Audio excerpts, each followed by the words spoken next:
नमस्कार प्यारे बच्चों, एक बार फिर अपने YouTube channel Back to Education में आप सभी का हार्दिक स्वागत है। हमने आपको ज्योग्राफी की क्लास स्टार्ट की थी पिछले चैप्टर में और इस बार उससे आगे का हिस्सा हम आपको बताने जा रहे हैं। तो चलते हैं, स्टार्ट करते हैं नेक्स्ट से। बच्चों, जहाँ से हमने छोड़ा था उसी से आगे स्टार्ट कर रहे हैं। आज मैं आपको भारत का कश्मीर का जो हमारे पास बॉर्डर है इसके बारे में बताने की कोशिश कर रहा हूँ। जैसा कि आपको मैप में दिखाई दे रहा होगा, ये हमारे पास इंडिया का कश्मीर और लद्दाख का हिस्सा है।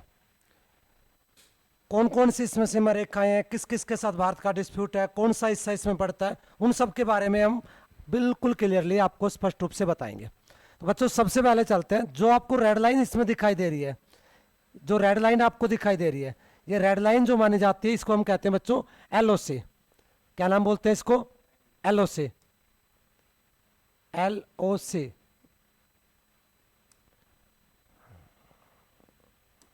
जी, इस लाइन का नाम है बच्चों एलओसी, लाइन ऑफ कंट्रोल।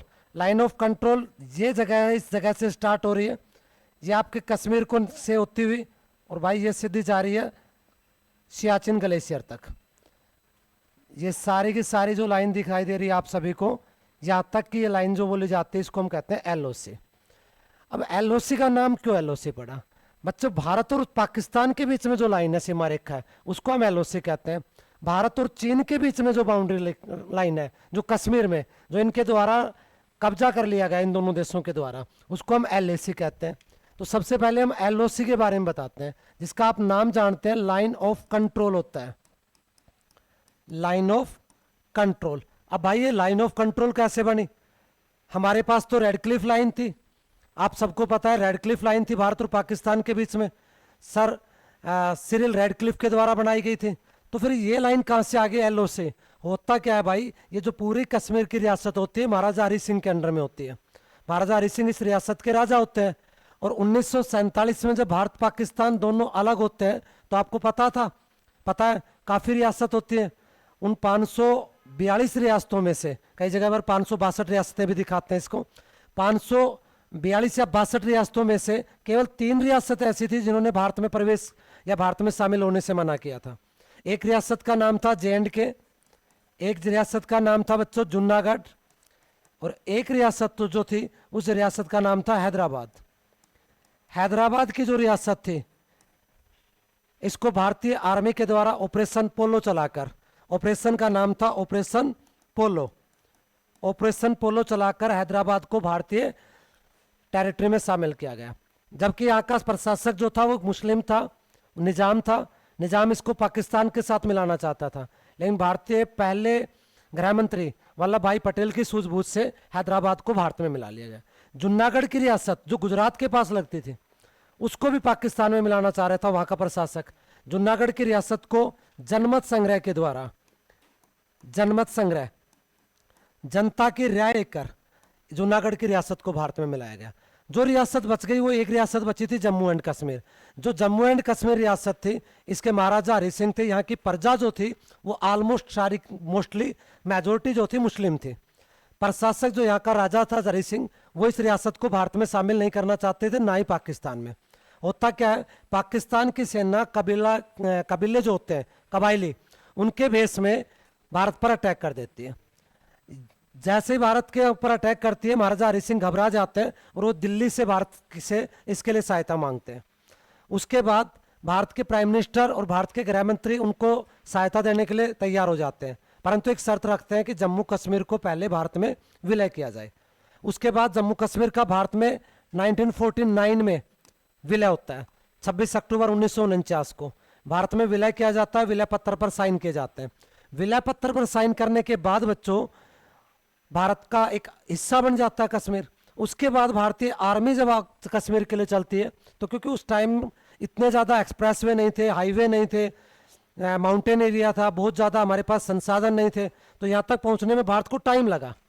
तब तक पाकिस्तान की सेना इस सारे हिस्से पर कब्जा कर चुकी थी और उसके बाद जब भारत की सेना ने उसका मुकाबला किया तो हमारी तत्कालीन जो हमारे देश के प्रधानमंत्री थे उन्होंने इस मामले को यूएनओ ले जाने का निर्णय किया, संयुक्त राष्ट्र संघ में। अब संयुक्त राष्ट्र संघ जो उस टाइम में सेकेंड वर्ल्ड वार के बाद एक नई संस्था बनी थी जिसका मुख्य उद्देश्य विश्व शांति के लिए प्रयास करना था, भविष्य के विश्व युद्ध को रोकना था। उसका पहला काम यही हुआ कि भाई दोनों देशों की सेनाओं को पहले बीच से रोका जाए। दोनों देशों की सेनाओं को रोका गया। रोकने के बाद जिस जगह पर दोनों देशों की सेनाएं रुकी, बहुत साल तक वहीं रुकी रही, और इस मामले का आज तक कोई डिसीजन नहीं हुआ है। इसलिए भारत ने सोचा कि जब तक इसका डिसीजन नहीं हो, या डिसीजन होगा तब तक इस एरिया को पूरे को भारत ने अपनी तरफ से एक लाइन मान ली, और इसी लाइन को बोला गया LOC, लाइन ऑफ कंट्रोल। ये वो बॉर्डर है जो स्पेस से भी दिखाई देता है। 15,000 से ज़्यादा लाइट है इस पर। दुनिया का सबसे ज़्यादा चमकता हुआ बॉर्डर है। आसमान से पता लगता है कि हिंदुस्तान पाकिस्तान है, दोनों के बीच में बॉर्डर है। इसमें बहुत हाई वोल्टेज की लाइट इसके अंदर रखी जाती है भाई LOC पर। तो भाई ये हिस्सा LOC है। जो हिस्सा पाकिस्तान ने कब्जा कर लिया उसका नाम रख दिया गया POK, पाकिस्तान ऑक्युपाइड कश्मीर। आज पाकिस्तान ये कहता है कि भाई हमने ये तो कश्मीर का भाग ले लिया, ये भाग बाकी है। वो कहता है ये आज़ाद कश्मीर है, ये गुलाम कश्मीर है। और भारत कहता है कि भाई ये हमारा कश्मीर तो है, इसको लेना बाकी है। आपको पता होगा 5 अगस्त 2019 को लोकसभा राज्यसभा में जो कश्मीर को तोड़ने का प्रस्ताव लाया गया था, उस प्रस्ताव में एक बात कही थी अमित शाह ने, वर्तमान गृह मंत्री भारत के, कि POK को लेने के लिए हम अपनी पूरी जान लगा देंगे। तो बच्चों, जो POK है, पाकिस्तान ऑक्युपाइड कश्मीर, ये बहुत बड़ा हिस्सा है कश्मीर का। इसी को हम POK के नाम से जानते हैं। तो अब ये लाइन जो बन गई इसको कहते हैं LOC। LOC से इधर का हिस्सा इंडिया, इधर का हिस्सा पाकिस्तान अधिकृत कश्मीर है। इसके बाद बच्चों क्या होता है, 1962 में चीन भारत पर अटैक कर देता है, और चाइना का अटैक होने के बाद चाइना भारत के इस बहुत बड़े लगभग 40,000 वर्ग किलोमीटर एरिया पर अपना कब्जा कर लेता है। इस एरिया को, जो यहाँ पर ये दिखाई दे रहा है, इस एरिया को आजकल कहा जाता है अक्साई चिन। अक्साई चिन, चाइना नहीं, चीन नहीं, अक्साई चिन के नाम से। और जो अक्साई चिन है वो ये वाला हिस्सा है सारा। ये जो रेखा है भारत और चीन के बीच में, इस रेखा को हम कहते हैं LAC, line of actual control. इसको मैं और भी अच्छे तरीके से दिखाता हूं, लाइन ऑफ एक्चुअल कंट्रोल को। ये देखिए बच्चों, यहां पर आपको क्लियरली दिखाई दे रहा है, ये हमारे पास का भारत है, ये हमारे पास का लद्दाख का हिस्सा है। इसमें ये जो रेखा है, यहाँ जो ये रेखा है, ये सारी की सारी चाइना के साथ रेखा बना रही। इसको हम अक्साई चिन के नाम से जानते हैं। किसके नाम से जानते हैं बच्चों? ये वाली जो रेखा है, इसी रेखा को हम LAC कहते हैं, और इससे ऊपर का सारा हिस्सा अक्साई चिन कहलाता है। ये हमारे पास लद्दाख है। ये जो रिवर आ रही है, ये इंडस रिवर है, सिंधु नदी, और सिंधु नदी यहाँ से होती हुई पाकिस्तान को जाती हुई यू टर्न लेके यहाँ पे POK में, और उसके बाद पाकिस्तान से आती है, ये देखिए, और इसके बाद अरब सागर में गिर जाती है। तो ये जो हिस्सा है ये अक्साई चिन का है, ये जो हिस्सा है ये POK का है। यहाँ पर ये देखिए, ये जो लाइन कश्मीर का बहुत बड़ा भाग, ये लाइन है, ये हमारे पास श्रीनगर के बिल्कुल पास से निकल के चली गई। ये जो सारी रेखा है, इसी रेखा को हम कहते हैं बच्चों LOC। यहाँ आने के बाद इस जगह पर जो सियाचिन ग्लेशियर दिखाई दे रहा है, जिसको हम सियाचिन ग्लेशियर कह रहे हैं, सियाचिन ग्लेशियर में भारत इस रेखा को मानता है ये बात कि ये सियाचिन है। पाकिस्तान कहता है नहीं जी, ये रेखा सियाचिन नहीं है, ये रेखा सियाचिन है। और सियाचिन के बारे में मैं अलग से अभी जस्ट इसके बाद बताता हूँ, पहले हम सीमा रेखा देख लेते हैं। ये जो सीमा रेखा है ऊपर, ये जो ऊपर की सीमा रेखा है बच्चों, ये ऊपर की दिखाई दे रही है। ये जो बीच का हिस्सा इतना, ये इस हिस्से पर, ये हिस्सा पाकिस्तान के द्वारा चाइना को दे दिया गया। संगम वैली के नाम से जानते हैं इसको हम। ये आपको इलीगली लिखा हुआ है, इलीगली POK का भाग है जो चाइना को दे दिया गया। इससे ऊपर का ये जो बाउंड्री आती है, ये सारी रेखा भाई रेड क्लिफ लाइन है, ये सारी रेड क्लिफ लाइन है। ये देखिए बच्चों, ये सारी रेड क्लिफ लाइन है टोटल, ये सारी रेड क्लिफ है। लेकिन इस रेड क्लिफ को केवल और केवल ये देखिए पूरे कश्मीर में कहाँ तक माना गया, कहीं नहीं माना गया। यहाँ जाके जम्मू में रेड क्लिफ लाइन है, जम्मू में रेड क्लिफ लाइन है, पंजाब में रेड क्लिफ लाइन है, राजस्थान में है, गुजरात में है। इसके अलावा पूरे कश्मीर में कहीं रेड क्लिफ लाइन है ही नहीं। वो तो सारी LOC है भाई, ये LOC है, LOC चल रही है आजकल। ये पूरे के ये जो हिस्सा है यहाँ पर, इससे ऊपर का ये पाकिस्तान है नीचे का ये सारा, और इससे ऊपर का ये जो देश दिखाई दे रहा है ये अफगानिस्तान है। यहाँ जो ये रेखा है, ये वाला हिस्सा जो आता है, इसको हम डूरन रेखा कहते हैं। डूरन रेखा कब बनी थी? डूरन रेखा बेटा 1896 में सर मार्टियर डूरंड के द्वारा किसके द्वारा? सर मार्टियर डूरंट के द्वारा इस रेखा का निर्धारण किया गया था। अब वर्तमान टाइम में फिलहाल ये रेखा जो है वो भारत के बीच में नहीं है, ये पाकिस्तान और अफगानिस्तान के बीच में आती है और इस रेखा को डूरंट रेखा कहते हैं। जो हिस्सा पाकिस्तान के कब्जे वाला है, जो लद्दाख का जो हिस्सा कब्जे वाला है, ये ऊपर का जो सारा हिस्सा ही लद्दाख का है, इसको हम गिलगिट बाल्टिस्तान कहते हैं। और गिलगिट बाल्टिस्तान के जो लोग हैं वो पाकिस्तान से बेहद नाराज, बेहद खफा है। वो किसी तरह चाहते हैं कि हम उनसे आज़ाद हो जाएं, क्योंकि पाकिस्तान आप सब जानते हैं किस प्रकार का कंट्री है। पाकिस्तान दुनिया में किसी का भी विश्वास दोस्त नहीं है छोड़ के चाइना को। पाकिस्तान का अपनी ही प्रजा के ऊपर बहुत ज़्यादा इनके अत्याचार होते हैं, इसीलिए इनसे पूर्वी बांग्लादेश, जिसको आप पूर्वी पाकिस्तान जिसे आज बांग्लादेश कहते हैं, अलग हुआ। तो ये वाला हिस्सा इसको गिलगिट पाकिस्तान बाल्टिस्तान कहा जाता है बच्चों। इससे अलावा ये जो हिस्सा है जहाँ पर यहाँ पर दिखा रखा है, इसको हम आज़ाद कश्मीर कह रहे हैं। हालांकि मैं इसको आज़ाद कश्मीर कभी नहीं कहूँगा, मैं इसको आज भी कहूँगा ये पाकिस्तान का गुलाम कश्मीर है। कश्मीर जो आज़ाद है वो तो हिंदुस्तान में, लेकिन वो ऐसे हमारी तरह वो इसी कश्मीर को जो हिंदुस्तान के अंडर में, इसको कहते हैं कि गुलाम कश्मीर है, इसीलिए तो उनके नारे आते हैं कश्मीर लेकर रहेंगे। तो बच्चों कश्मीर तो देने वाले हम हैं ही नहीं, आप सबको पता है। और यहाँ हरियाणा की औरतें भाई दूसरों के खेतों में कब्जा कर लेती हैं, या कहाँ कहाँ आपको कश्मीर दे देंगे, बात छोड़ो इस चीज़ की। तो बच्चों आगे हम चलते हैं। जो पाकिस्तान ऑक्युपाइड कश्मीर है उसकी जो राजधानी है उसको मुजफ्फराबाद कहते हैं।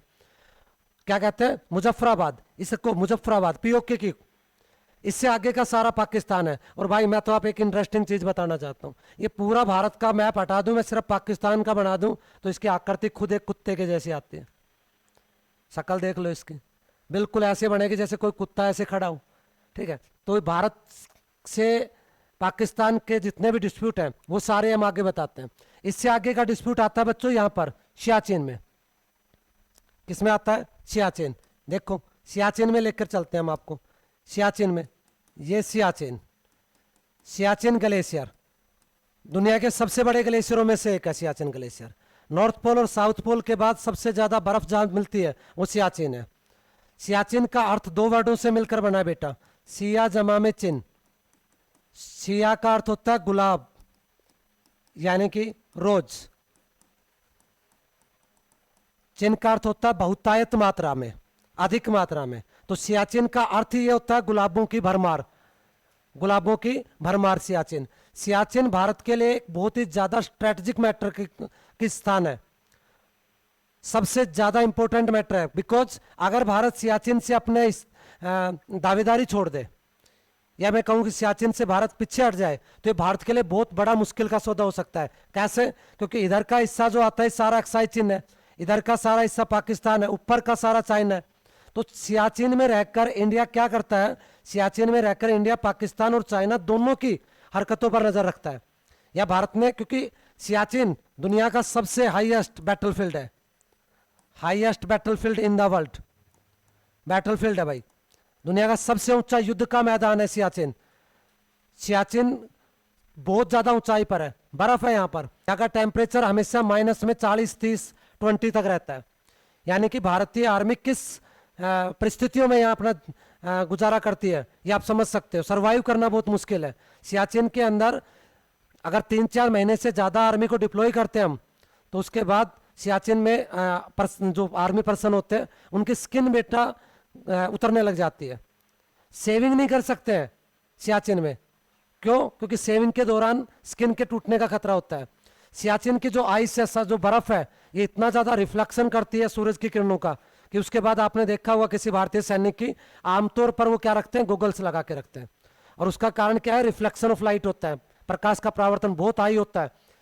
सियाचिन में कभी भी आर्मी सीधे नहीं चलती है, एक साथ नहीं चलती है, ग्रुप में नहीं चलती है, टुकड़ी बना के नहीं चलती है। सियाचिन में ऐसे चलते हैं, इस तरह से सबके कमर पे रस्सी बंधी होती है। फायदा क्या होता है इससे? आगे का सैनिक अगर किसी कारण से अगर वो बर्फ में चला जाए, किसी वैली वगैरह या किसी गड्ढे में चले जाए, क्योंकि बर्फ ऊपर होती है, तो कम से कम पीछे वाले साथी अलर्ट हो जाए। और ऐसी घटना 2019-20 के आसपास आपने देखी होगी। भारत का एक काफी हनुमंत थप्पा नाम का एक सैनिक 8-7 दिन तक अंदर रहने के बाद बाहर निकला था। तो इस प्रकार की जो घटनाएं होती है बहुत ज़्यादा होती है। यहाँ जो बर्फ के तूफान आते हैं उनको एवलांच कहा जाता है। बहुत खतरनाक एवलांच आते हैं बर्फ के। रात भर में इतनी बर्फ आ जाती है कि 5-5, 7-7, 10-10 फीट, 15-15 फीट बर्फ चढ़ जाती है भाई, बहुत ज़्यादा मात्रा में। अब होता क्या है बच्चों, 1984 में भारत को ये पता लगता है कि पाकिस्तान ने जापान के पर्वतारोहियों को माउंटेनिंग करने की, स्केटिंग करने की इजाज़त दे दी, पैसे ले लिए, जगह हमारी, पैसे वो ले रहे हैं।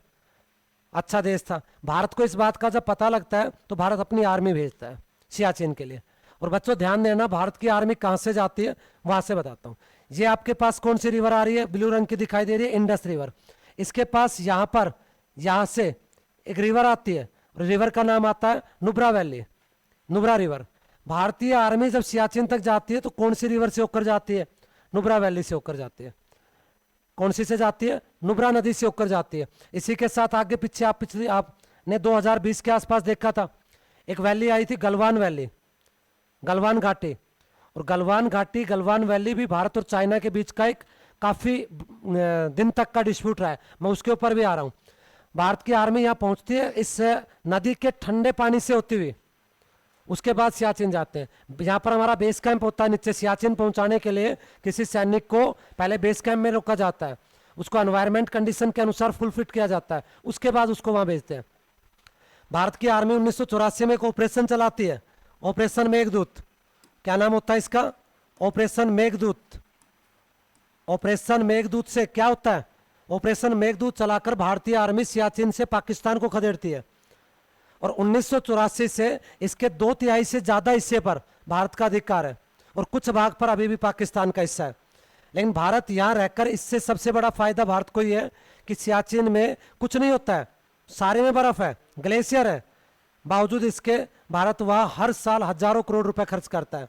आप इतना मान सकते हैं कि अगर हम एक पानी की बोतल या 10 रुपए की, 20 रुपए की लेते हैं तो वो इससे 10 गुना बढ़ जाता है रेट, बहुत ज़्यादा महंगी हो जाती है सियाचिन तक जाने का खर्चा। तो ये था सियाचिन हमारे पास। सियाचिन को 1984 में कौन सा ऑपरेशन चलाया, ऑपरेशन मेघदूत। सियाचिन जाने वाला पहला जो भारत का राष्ट्रपति हुआ वो डॉक्टर एपीजे अब्दुल कलाम हुए भाई। डॉक्टर एपीजे अब्दुल कलाम पहले राष्ट्रपति थे जो कहाँ गए, सियाचिन गए। और अब तो आपने देखा होगा 2014 के बाद प्राइम मिनिस्टर ऑफ इंडिया 2-3 बार सियाचिन की यात्रा कर चुके हैं। ऐसा करने के पीछे एक रीजन होता है, वो दुनिया को संदेश देना चाहते हैं कि सियाचिन भारत की जो सबसे ऊंची जगह है, यहाँ भारतीय सैनिक के साथ पूरा देश 142 करोड़ के लोग इनके साथ खड़े हैं, ये सियाचिन है। क्योंकि सियाचिन भारत का स्ट्रेटजिक रूप से, सामरिक रूप से बहुत ही महत्वपूर्ण जगह है। तो ये आता है हमारे पास सियाचिन बच्चों, ठीक है। इससे आगे का हम आपको दिखाते हैं सियाचिन। सियाचिन के बाद हम नीचे चलते हैं। लाइन ऑफ कंट्रोल आपको जो दिखाई मैंने, ये लाइन ऑफ एक्चुअल कंट्रोल है, ये लाइन ऑफ कंट्रोल थी इधर वाली से ना। अब क्या होता है 1999 में बच्चों, एक जगह दिखाता हूं मैं आपको, 1999 में कारगिल, ये जगह है कारगिल। ये हमारे पास श्रीनगर से होते हुए कारगिल के लिए जोजिला पास जाता है और यहां से होता हुआ ये ले और आगे की तरफ जाता है। पाकिस्तान ने 1999 में इस लाइन ऑफ कंट्रोल से इस तरफ से अपने सैनिकों को कारगिल के पास बिठा दिया और यह सोचा कि सारे जोजिला पास को बंद कर दिया जाए ताकि भारत का संपर्क पूरे लद्दाख से टूट जाए और हम इस पूरे हिस्से को कब्जा कर लेंगे। लेकिन हिंदुस्तानी आर्मी दुनिया की सबसे ब्रेवेस्ट आर्मी मानी जाती है। एक बार हिटलर और सद्दाम हुसैन ने भी ये कहा था कि अगर इंडियन आर्मी हमारे पास हो तो हम अमेरिका को हरा दें। अगर कोई व्यक्ति कहता है कि मुझे मौत से डर नहीं लगता तो बेटा इंडियन आर्मी है, या वो झूठ बोल रहा है। तो ये तो दो चीज़ें हैं कि इंडियन आर्मी सबसे बहादुर आर्मी दुनिया में। 1999 में पाकिस्तान के जो आतंकवादी और उनकी सेना के सैनिक थे वो चोटियों पर बैठे थे, हिंदुस्तान जो था वो नीचे था। इसके बावजूद भी हमने कारगिल को जीता, कारगिल को जीतने का काम किया। ये हमारे पास कारगिल है। कारगिल के पास एक जगह आती है बच्चों द्रास। द्रास और कारगिल भारत के सबसे ठंडे प्रदेश आते हैं, सबसे ज़्यादा ठंडे प्रदेशों में से। यहाँ से होते हुए हम ले जाते हैं, ले से होते हुए हम आगे जाते हैं भाई LAC की तरफ। यही वो इलाका है जहाँ पीछे डिस्प्यूट हुआ था भारत और चाइना का, इस जगह पर। इसके अलावा यहाँ डिस्प्यूट हुआ गलवान वैली के पास, फिंगर हिल है हमारे पास। और फिंगर हिल मुझे सूर्या सर ने बताया कि सर फिंगर हिल जो है ना, उसकी जो आकृति है वो रियल में फिंगर की जैसी है, क्योंकि सूर्या सर वहाँ घूमने के लिए गए हुए हैं। तो भाई यहाँ पेंगोंग लेक एक तीसरी जगह है, पेंगोंग लेक। पेंगोंग लेक जो आपने 3 इडियट फिल्म में लास्ट सीन में देखी थी, पेंगोंग सा लेक, फुंगसुक वांगडुक, जिसका रोल आमिर खान ने किया था भाई, वो फुंगसुक वांगडुक जो है वो लद्दाख के एक बहुत ही इनोवेशनल व्यक्ति हैं, जिन्होंने लद्दाख के लिए काफ़ी ज़्यादा अच्छे एक्सपेरिमेंट किए हैं बच्चों को सिखाने के लिए। अभी भी उन्होंने लगभग 8-10 दिन पहले एक एक्सपेरिमेंट किया, क्योंकि लद्दाख बहुत ही ज़्यादा पहाड़ी क्षेत्र है, प्लेटू क्षेत्र है, पठार ज़्यादा है, यहाँ पर जो वाईफाई होती है उसकी सुविधा नहीं होती है बच्चों, वाईफाई की सुविधा नहीं है यहाँ पर, यहाँ यानी कि नेटवर्क प्रॉब्लम आती है, इसलिए उन्होंने उससे भी आगे चले गए। वाईफाई का अर्थ आप जानते होंगे, वायरलेस फिडिलिटी, इससे भी आगे चले गए, लाईफाई पे पहुंच गए भाई वो, लाईफाई, लाइट फिडिलिटी, भविष्य की तकनीक है सिग्नल के लिए, तो लाइट फिडिलिटी का उन्होंने एक्सपेरिमेंट किया ताकि यहाँ के लोगों को भी मोबाइल कम्युनिकेशन सुविधा दिए जा सके। चले आगे चलते हैं बच्चों, इससे आगे चलते हैं हम, फिर आगे चलते हैं। तो बच्चों यहाँ का जो हिस्सा बता रहे थे, मैं यहाँ बता रहा हूँ 3 डिस्प्यूटेड चीज़ें भारत और चीन के बीच में, एक गलवान वैली, इसके बाद एक पेंगोंग लेक, और इसके अलावा फिंगर हिल्स। 2020 में चाइना ने भारत के साथ एग्रीमेंट है चाइना का कि हम यहाँ पर कोई बंदूक की गोली नहीं चलाएंगे, क्योंकि 1962 के बाद से भारत और चीन के बीच में अधिकतर ये समझौता रहा है कि यहाँ कोई बंदूक नहीं चली है, गोलियाँ नहीं चली हैं। लेकिन 2020 में उन्होंने एक नया आइडिया लगाया कि भारतीय सेना को धोखे से कटीले तार बांध के लकड़ियों के, और उन्होंने क्या किया कि सेना पर अटैक कर दिया। इससे हमारे 20 सैनिक मारे गए, जिसमें कर्नल संतोष था साउथ के। लेकिन भारतीय सैनिकों की वीरता तो देखो आप भाई, हमारे तो 20 मरे, उन्होंने कहा कि हमारा कोई नहीं मरा। बाद में उनकी मीडिया के या कुछ और स्रोत से पता लगा कि उनके 42 सैनिक मरे। अरे यार, इतने इतने तो चाइनीज होते हैं, ले लेके इंडियंस 2-2 को लेके कूद गए गलवान वैली की इसमें घाटी में, तो इससे भारत को क्या हुआ, नुकसान जरूर हुआ, लेकिन उसके बाद से भारत सतर्क है। तो लगातार ये तीनों डिस्प्यूट रहे हैं बीच में, लेकिन 2020 के बाद से भारत और चाइना की फोर्सेस आमने सामने जरूर आई थी। बाकी अभी फिलहाल फ्रंटियर मोर्चे पर भारतीय सेना बहुत मजबूती के साथ खड़ी है। तो ये था बच्चे अक्साई चीन। एक चीज़ मैं आपको और बताना चाहता हूँ, ये जो अक्साई चीन का सबसे ऊपर का हिस्सा है, सबसे ऊपर का भाग है, जिसको मैं ब्लैक कर रहा हूँ भाई, ये जो हिस्सा हमारे पास है, इसको कहते हैं बच्चों हम डेस्पांग पठार, डेस्पांग मैदान कहते हैं, सॉरी। डेस्पांग मैदान क्या जगह होती है, हाई लैटिट्यूड के ऊपर है भैया, उच्च अक्षांश में। ये कौन से अक्षांश में, उच्च अक्षांश में। HCS परीक्षा 2021 का क्वेश्चन भी है कि डेस्पांग पठार कहाँ मिलते हैं, उच्च अक्षांशों में या लोअर अक्षांश में। तो हाइयर लैटिट्यूड के अंदर मिलते हैं डेस्पांग पठार। इस डेस्पांग पठार और इसके बीच में जो हमने बात की थी आपको नुब्रा नदी की, नुब्रा जो नदी है, नुब्रा, जहाँ से होकर हम सियाचिन के लिए जाते हैं ऊपर की तरफ, यहाँ पर बात कर रहे थे हम नुब्रा की, सॉरी नीचे ज़्यादा चला गया मैं। नुब्रा नदी सियाचिन के पास, यहाँ पर जो नुब्रा वैली है बहुत रंग बिरंगी वैली है, बहुत शानदार वैली है। यहाँ काफ़ी ज़्यादा मतलब कि अक्टूबर के आसपास बहुत ज़्यादा फूल वगैरह खिलते हैं। तो नुब्रा जो वैली है हमारे पास, नुब्रा वैली, इस जगह पर, इस नुब्रा वैली से में बैक्टीरियन ऊँट पाए जाते हैं। कौन से ऊँट, बैक्टीरियन ऊँट। ऊँट तो हमने एक प्रकार के सुने नहीं, ये जो ऊँट होते हैं इनके कुब्बड़ जो होता है वो 2 होते हैं भाई। हालांकि इनका जो साइज होता है वो हमारे इन ऊँटों के साइज से थोड़ा छोटा होता है, क्योंकि पहाड़ी ऊँट है।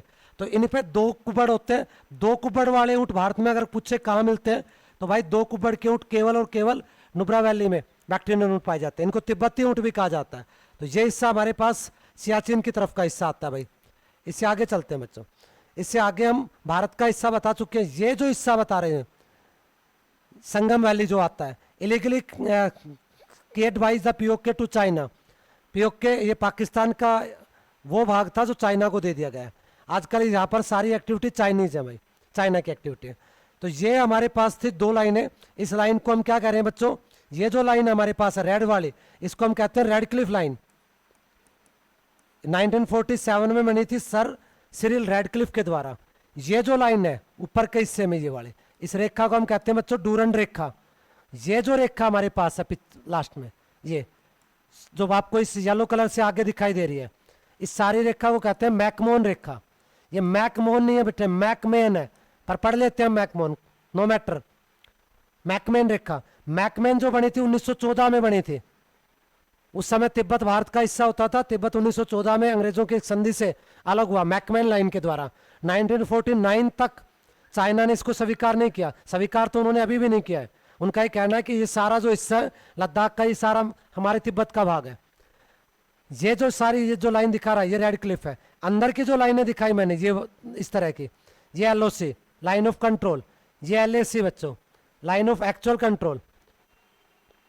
तो 1972 में बांग्लादेश जब निर्माण हुआ तो पाकिस्तान के 95,000 सैनिकों को हमने अरेस्ट कर लिया था। 95,000 सैनिक भारत के आर्मी के सामने घुटनों के बल थे। मौका छोड़ दिया हमने। एक समझौता हुआ हमारा, शिमला समझौता 1972, जुल्फिकार अली भुट्टो और इंदिरा गांधी के बीच में। और उस समझौते के बावजूद भी हम उनसे कुछ अपनी मांगे नहीं मनवा पाए।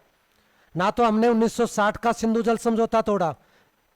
कितना बड़ा दिल है हिंदुस्तान का भाई, इतना भी नहीं रखना चाहिए। थोड़ा समझौता से ठीक सा होना चाहिए था। 1960 में सिंधु समझौता हुआ। इस समझौते को मैं आगे की रिवर में बताऊंगा भाई। तो ये हिस्सा हमारे पास आपको समझ में आया होगा, पूरा कश्मीर का था। इससे आगे चलते हैं बच्चों, इससे आगे चलते हैं नेक्स्ट में। ये हिस्सा हमारे पास फिर आपको लद्दाख का दिखा रहे हैं कि कौन कौन सा है। ये जो हिस्सा है, ये सारा जो हिस्सा है टोटल, ये सभी हिस्सा, ये सारा जिसको हम स्काई ब्लू के आकार में दिखाई दे रहा है, इस सारे को हम कह रहे हैं बच्चे ले। क्योंकि अब लद्दाख भारत का एक यूनियन टेरिटरी है। और लद्दाख रियल में अगर इसका पूरा क्षेत्रफल हम लेते हैं तो ये भारत का सबसे बड़ा, इसका डिस्ट्रिक्ट भी ले सबसे बड़ा डिस्ट्रिक्ट है। हालांकि मैंने पिछले क्लास में कच्छ को बताया था। क्यों बताया था? क्योंकि प्रेजेंट टाइम में कच्छ भारत का सबसे बड़ा जिला है। क्योंकि लद्दाख का बहुत ज़्यादा बड़ा हिस्सा किसने ले रखा बच्चों? ये सारा हिस्सा, ये सारा पीओके है।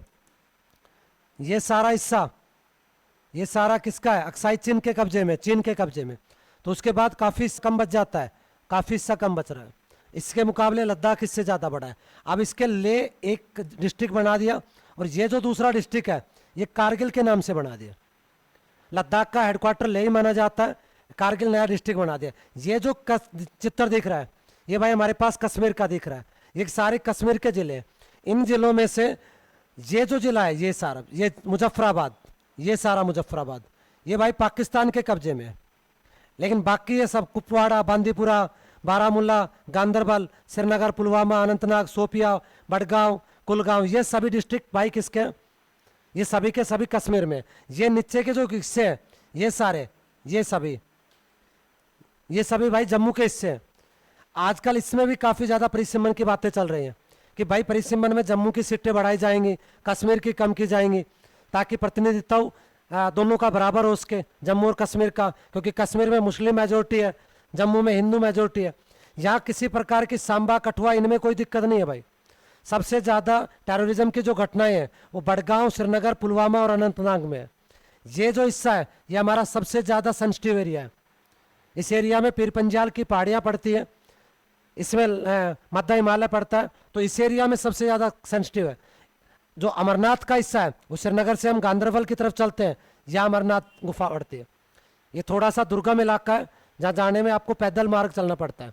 ये हमारे पास पूरा था कश्मीर का। समझ गए होंगे बच्चे, आशा करता हूँ। इससे आगे मैं आपको भारत की सारी सीमा रेखाएं बता रहा हूँ बच्चों। ये जो सीमा रेखा दिखाई दे रही है, ये जो सीमा रेखा है इसका हमने नाम दे दिया रेड क्लिफ। It's right. यहाँ पर ये ऊपर रेखा भारत और अफगानिस्तान के बीच में थी ड्यूरेंट। ये जो रेखा इधर भारत और चीन के बीच में, इसको कहेंगे मैकमैन। ये देखिए ये भाई नेपाल है, नेपाल। और नेपाल और इंडिया के बीच में जो संधि है, नेपाल और इंडिया के बीच में जो संधि है इसको सुगोली की संधि कहते हैं भाई, सुगोली संधि। इसी संधि से भारत और नेपाल की बॉर्डर डिसाइड होता है। ये जो आता है इससे आगे का ये वाला हिस्सा, ये भूटान देश है, ये भूटान है। भारत और म्यांमार की जो सीमा है, भारत और म्यांमार, इस सारी सीमा एक पर्वत बनाता है जिसका नाम है अरायोनकोमा, अरायोनकोमा पर्वत।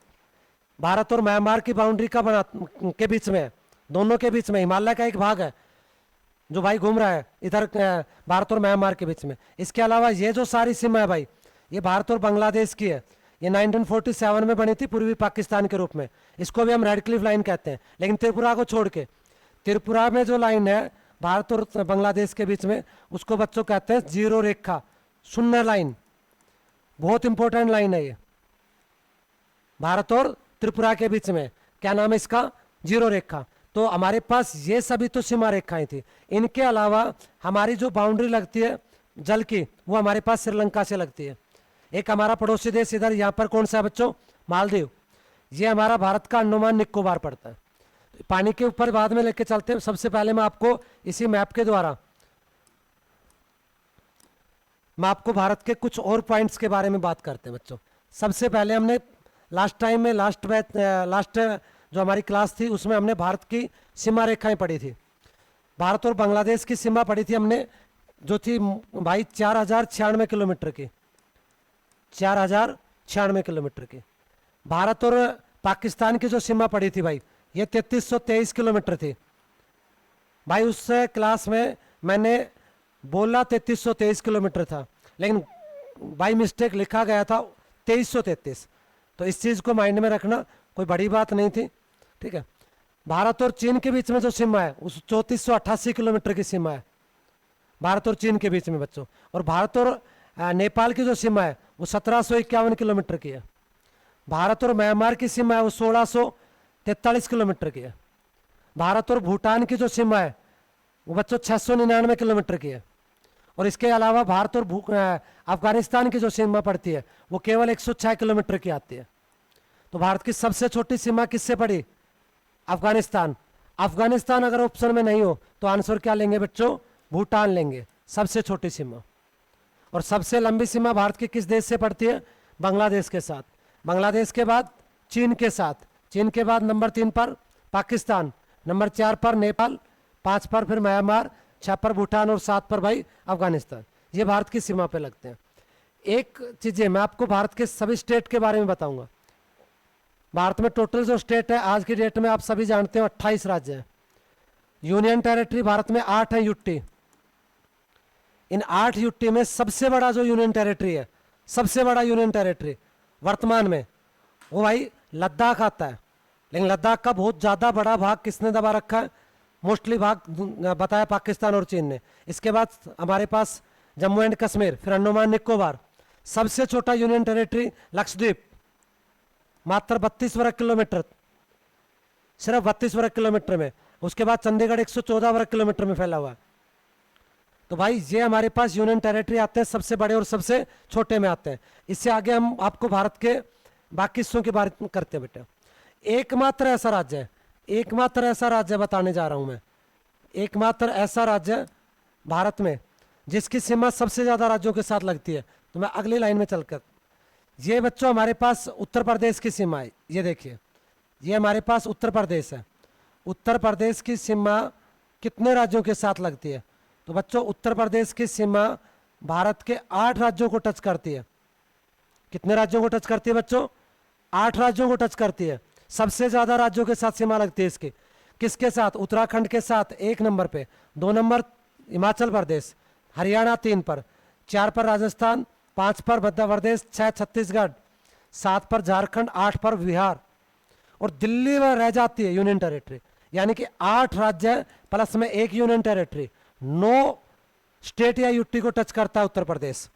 उत्तर प्रदेश के बाद अगर भारत में कोई राज्य सबसे ज्यादा राज्यों को टच करता है तो वो बच्चों एक तो असम है जो 7 राज्यों को टच करता है। उसके अलावा देखते हैं हम, उसके अलावा मैं आपको एक और लाइन दिखाता हूं बच्चों। ये देखिए, छत्तीसगढ़ 1 2 3 4 5 6 और 7, छत्तीसगढ़ भारत के 7 राज्यों को टच करता है। यानी कि असम को मैं अभी नहीं ले रहा हूं बच्चों, नॉर्थ ईस्ट को मैं बिल्कुल अलग से समझा के चल रहा हूं। छत्तीसगढ़ भारत के 7 राज्यों के साथ सीमा बनाता है। 2015 में दिल्ली पुलिस में एक क्वेश्चन आया डीपी एग्जाम में कि दक्षिण भारत का वो कौन सा राज्य है जिसकी सीमा सबसे ज्यादा राज्यों को टच करती है। तो दक्षिण भारत में बच्चों ने क्या किया कि नया राज्य था तेलंगाना, और सभी के आंसर तेलंगाना हो गए, क्योंकि तेलंगाना लगा कि तेलंगाना अलग से बना होगा, बाउंड्री का पता नहीं है। तो बच्चों सबसे पहले ये देखना, तेलंगाना की जो सीमा है वो एक आंध्र प्रदेश से, उसके बाद दूसरे पे छत्तीसगढ़, तीसरे पर महाराष्ट्र, 3 तरफ, 4 पर कर्नाटक और 4 पे, यानी कि सिर्फ और सिर्फ 4 पे। जिसको सोच रहे थे कि 6-7 पे होगा, तो दक्षिण भारत में सबसे ज्यादा राज्यों को टच करता है वो राज्य है बच्चों कर्नाटक। ये देखिए, ये कर्नाटक। केरल को, तमिलनाडु को, आंध्र प्रदेश, तेलंगाना, महाराष्ट्र और गोवा, कुल मिला के 6 राज्यों को टच करता है। यानी कि नंबर 1 पर उत्तर प्रदेश सबसे ज्यादा राज्यों के साथ सीमा बनाता है, नंबर 2 पर छत्तीसगढ़ और असम सबसे ज्यादा राज्यों के साथ सीमा बनाते हैं, और नंबर 3 पर भाई कर्नाटक सबसे ज्यादा राज्यों से सीमा बनाता है।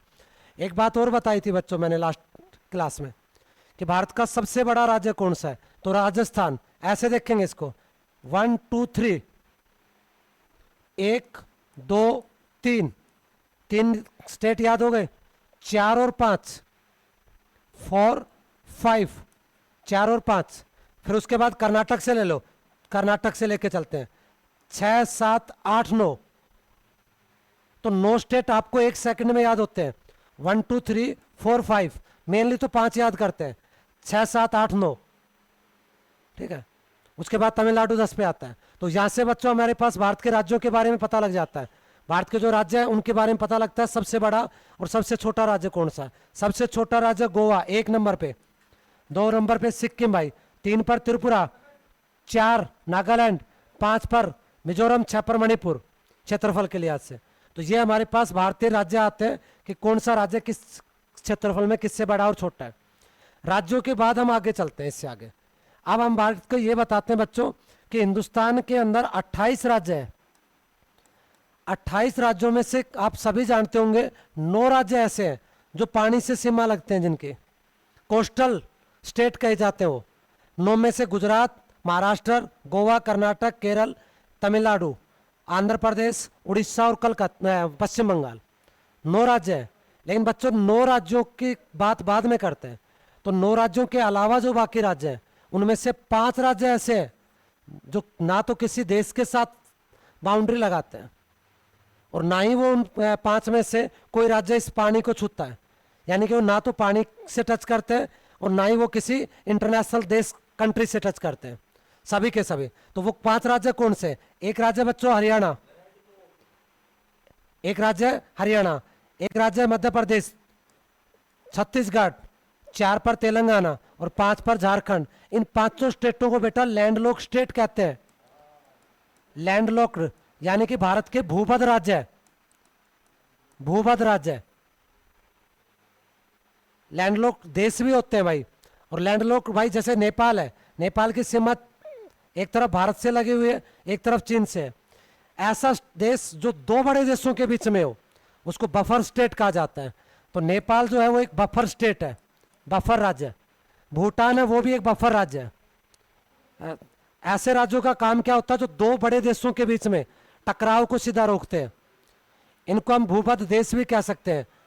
एशिया में काफ़ी भूबद्ध देश आते हैं, मंगोलिया भूबद्ध देश आएगा, नेपाल है, भूटान है, लाओस भी आता है इसमें। ये सभी हमारे पास किस में आते हैं? लैंडलॉक देश में आते हैं। ये जो 5 राज्य हैं इनको हम लैंडलॉक स्टेट कहते हैं। क्या कहते हैं बच्चों? Landlock state. इससे आगे भाई इससे हम आगे चलते हैं। आप सबको पता है भारत में एक रेखा भारत के बीचों बीच से जा रही है, और इस रेखा को ये देखियो भाई, ये जो रेखा है भारत के बीचों बीच से जा रही है, इस रेखा को, ये रेखा है बच्चों, ये रेखा है, ये जो रेखा दिखाई दे रही है, ये रेखा हमारे पास जो जा रही है, इसी रेखा को हम क्या कहते हैं? कर्क रेखा। तो जो कर्क रेखा है जिसको हम ट्रॉपिक ऑफ कैंसर कहते हैं, ट्रॉपिक ऑफ कैंसर कर्क रेखा कहते हैं, वो 23 डिग्री 30 मिनट उत्तरी अक्षांश रेखा है। ट्रॉपिक ऑफ कैंसर, आपने बहुत कुछ सुना है ट्रॉपिक ऑफ कैंसर के बारे में, कुछ और भी सुनते हैं भाई। ये जो रेखा है लगभग भारत को 2 भागों में बांटती है। जो कर्क रेखा है, कर्क रेखा ये सूर्य की अंतिम पोजीशन है, इससे आगे कभी सूरज नहीं जाता है ग्लोब पर अगर हम देखते हैं तो इनको, और नीचे मकर रेखा से आगे नहीं जाता है, ट्रॉपिक ऑफ कैप्रिकॉर्न से। 21 जून को अभी आने वाला इस महीने में सूर्य लंबवत चमकेगा परपेंडिकुलर कर्क रेखा के। कर्क रेखा पर जब सीधा रहेगा तो ये दिन उत्तरी गोलार्ध में सबसे बड़ा होता है, और जब मकर रेखा पर होता है तो भाई दक्षिणी गोलार्ध में दिन सबसे बड़ा होता है। तो भाई जो कर्क रेखा है, कर्क रेखा ही भारत के कितने राज्यों से जाती है? 8 राज्यों से जाती है। ठीक है, कितने राज्यों से जाती है बच्चों? 8 राज्यों से जाती है। 8 राज्यों में कौन कौन से राज्य आते हैं? 8 राज्यों में हमारे पास, 8 राज्यों में ये जो कर्क रेखा है, ये जो रेखा कर्क रेखा है, ये 8 राज्यों से।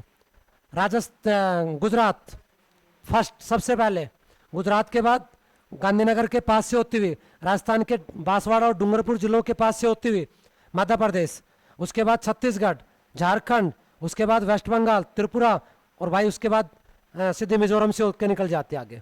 जो कर्क रेखा है उसके सबसे नज़दीक शहर कौन सा है? ये बहुत इंपॉर्टेंट क्वेश्चन है। कर्क रेखा के सबसे नज़दीक शहर है बेटा रांची। रांची और भोपाल दोनों बहुत नज़दीक है। बहुत इंपॉर्टेंट क्वेश्चन है, बार बार पेपर में आते हैं कि कर्क रेखा के सबसे नज़दीक। तो कई बच्चे पूछेंगे सर भोपाल को कहें या रांची को? तो भाई भोपाल बहुत ज़्यादा एक्सटेंड हो चुका है, आजकल कर्क रेखा के बिल्कुल पास आ चुका है। 23 डिग्री 27 मिनट तक भोपाल फैला हुआ है, जबकि जो रांची है वो 23 डिग्री 25 मिनट तक फैला हुआ है। तो इसका मतलब ये हुआ कि ज़्यादा नज़दीक हमारे पास कौन सा हो गया? भोपाल। भोपाल, रांची, गांधीनगर, उज्जैन, जबलपुर, ये सभी कर्क रेखा के बहुत ज़्यादा पास है।